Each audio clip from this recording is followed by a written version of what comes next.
All right, everyone, there's a bit of a shakeup in U.S. politics right now. Rand had been kind of semi-absent from Trump's side. Now he's jumped right back aboard in the wake of the Syria thing. And meanwhile, Mattis, who was going to resign effective in, I think, February, has actually been ordered by Trump to leave immediately. Now you have Shanahan running the show, actually, in his stead as acting, what is it, Defense Department head or something.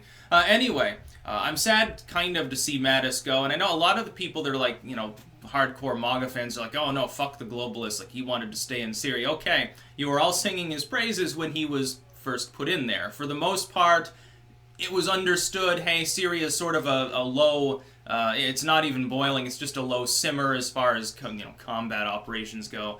We're scaling down, there's a timetable for that. I am extremely glad that Trump is withdrawing U.S. troops from Syria, don't get me wrong. At the same time, though, Mattis was, all things considered, a very effective individual, especially for the fact that he scares our enemies. I'm not sure how many of them are scared of Shanahan. On the other side, the flip side, though, it's very good to see Rand Paul, because he has been a vocal critic of some elements of the foreign policy involved with the Trump administration, just as he has been other administrations. He's no pro-war, he's no jingoist. It's good to see him acknowledging, hey, this is sort of what what we wanted him to do. This is what a lot of his fans want him to do.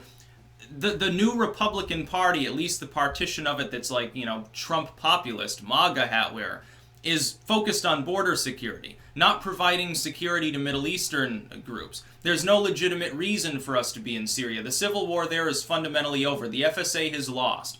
The group that we initially backed, that Obama spent years propping up, has lost within the context of Syria. They are now an afterthought. Assad barely cares about them. The big problem now is Kurdish-held land. The problem is, if we remain in Syria and continue backing the Kurds, regardless of what we may think of Assad or the remnant FSA or certainly ISIS, we're pissing off one of our main allies in the region that helps coordinate what we do, which is Turkey, which has been steadily leaning more and more towards Russia. Trump does not want to be the president who throws up his hands and says, because we're fixated on making life miserable for Assad and for his forces, we're going to jettison the support of the Turks and turn them into an asset of Putin. That would not be a good idea. He would get enormous flack for that. He has weighed his options and said, look, we've lost in Syria. What the U.S. got, what the jingoists, at least within the government, hope to accomplish is not going to come about. Assad has re-entrenched himself. There's no way to get rid of him. The FSA can't help us. We're dealing with these Kurds. The problem is that pisses off Turkey. If Turkey suddenly says, well, fuck the U.S., we'll even help the Russians and Assad's people, and we'll help him wipe the floor with the Kurds in exchange for temporarily holding a buffer zone here or something, that would make life infinitely more difficult for the United States, I would think, within the Middle East. Then you've got, meanwhile, Netanyahu actually talking badly about Erdogan, saying, well, this was the other, on Twitter no less, Prime Minister of Israel, oh, I've been exposed to the crazy anti-Semitism of Erdogan today, or something along those lines. Oh, he hates the Israeli military because it's a moral army and stuff like that. And I'm thinking to myself, it'd be funny if they got into a literal Twitter exchange, like they were shitposting against each other, Erdogan and Netanyahu. Now, fucking funny that would be. It's like diplomacy is increasingly taking place on Twitter. Absolutely, it should be rendered a public utility. If for no purpose other than seeing all the entertaining retweets and comments and people's take on watching world leaders slowly spiral down the toilet. No, Rand Paul is right. I don't want to be in Syria. It's very, very funny, and he pointed this out, and this is interesting. There are people who now have grown comfortable with the idea of eternal warfare. How long have we been in the Middle East, just in the modern incarnation, everybody? Since we marched into Iraq. 15 years. And we sort of get out of Iraq and then get into Syria, and we're sort of kind of in there, and we end up in Libya and fucking dealing with Yemen and all these other crises. It doesn't make any sense. Nothing has fundamentally changed to the better as far as the U.S. goes, other than Iraq is kind of stable now. Well, you failed in Syria. As far as Egypt, we're very lucky, the Muslim Brotherhood, that Obama wanted to be in control of the country, got forced back out by their military. That comes with its own set of problems, but there was at least a comfortable calm in Egypt before all of those events occurred. We, in part, shattered that stable equilibrium and then make things more difficult for people in these other countries. And then we have these same foreign policy hawks pretending that they don't understand why terrorism continues to be a problem. Sorry we bombed your village. I'm sure that you don't feel badly enough about us to want to throw rocks at our troops.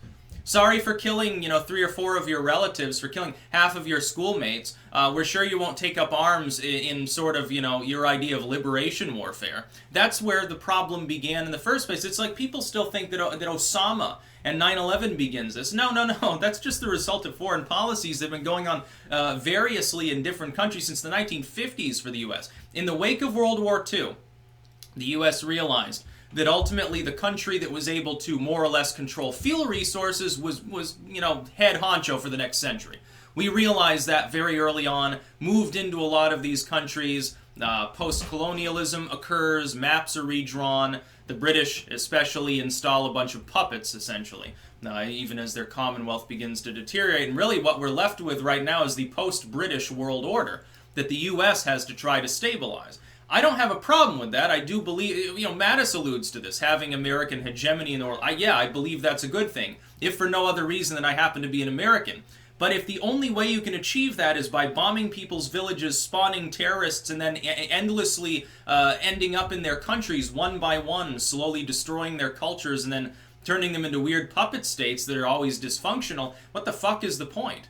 We don't inherit anything good out of that. We just have ill will around the world. It doesn't make us safer. It makes it more likely that we get targeted by jihadis or something. And then, as an added bonus, because of that, then the censorship lovers and the police state jackboot lickers come in and tell the normies of our culture, hey, the only way to deal with that is to get body scans at the airport. And you must supply biometric data. We need e-verify. We need everything police state and bad in the world, everything fascistic, dystopian, and wrong that we criticize in other regimes, we're going to have to do here because of our own inept foreign policy.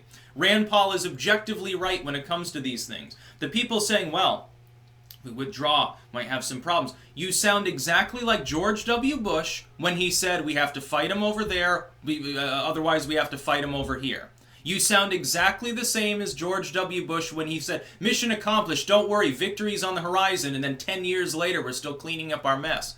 There is no way to clean up the mess. The only way to win this game is not to play it. I'm completely anti-war. I don't care that Assad is sort of a dictator figure. He was before. Nobody ever even discussed him. How many Americans knew anything? They can't even find Syria on a map. Don't tell me that you're so butt-blasted about the possibility that Bashar al-Assad killed people with nerve gas. You don't even know that he's the one that deployed it. So, spare me the crocodile tears. Most of these people don't know anything about Syria. That's about all. Peace out.